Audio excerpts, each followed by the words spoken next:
भारत भी super power देशों की सूची में शामिल हो। पुतिन ने उठाए इंडिया के लिए आवाज, चीन को लग सकती है मिर्ची।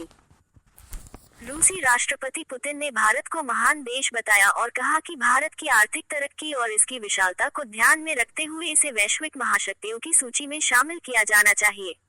पुतिन ने रूस के सोची शहर में वल्दाई डिस्कशन क्लब में अपने संबोधन के दौरान ये बातें कही हैं। उन्होंने कहा कि रूस कई मोर्चों पर भारत के साथ अपने संबंधों को मजबूत कर रहा है।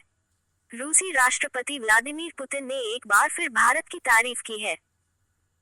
रूसी राष्ट्रपति पुतिन ने भारत को महान देश बताया और कहा कि भारत की किसी भी अन्य देश की तुलना में तेज आर्थिक वृद्धि इसे वैश्विक महाशक्तियों की सूची में शामिल होने के योग्य बनाती है।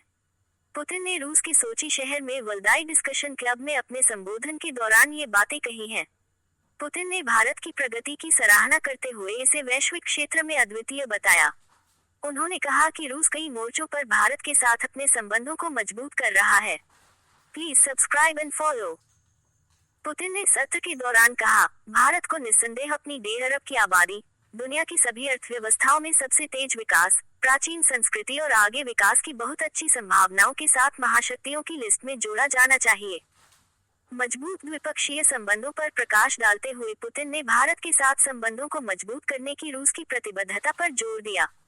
उन्होंने कहा, हम भारत के साथ सभी दिशाओं में संबंध विकसित कर रहे हैं। रूस और भारत के बीच बढ़ रहा सहयोग। पुतिन ने अपने संबोधन में कहा कि हम भारत के साथ अपने रिश्तों को विभिन्न क्षेत्रों में विकसित कर रहे हैं। भारत एक महान देश है। यह आर्थिक विकास के मामले में बड़ी अर्थव्यवस्थाओं के बीच भी प्रमुख है। इसकी जीडीपी 7.4% की दर से बढ़ रही है। रूस और भारत के बीच सहयोग हर साल बढ़ रहा है। पुतिन ने सोवियत संघ के समय से भारत के साथ रूस के रिश्तों पर बात की और दोनों देशों के रिश्तों को बेहद खास बताया। पुतिन ने कहा कि सोवियत संघ ने भारत की आजादी में भी भूमिका निभाई थी। रूसी राष्ट्रपति ने राजनयिक प्रगति के बारे में आशा व्यक्त करते हुए भारत और चीन के बीच चल रहे तनाव को भी स्वीकार किया।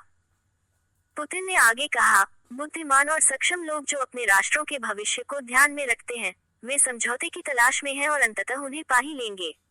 यदि ये दृष्टिकोण गति पकड़ता रहा, तो समझौते ढूंढे जा सकते हैं, और वे ढूंढे जाएंगे।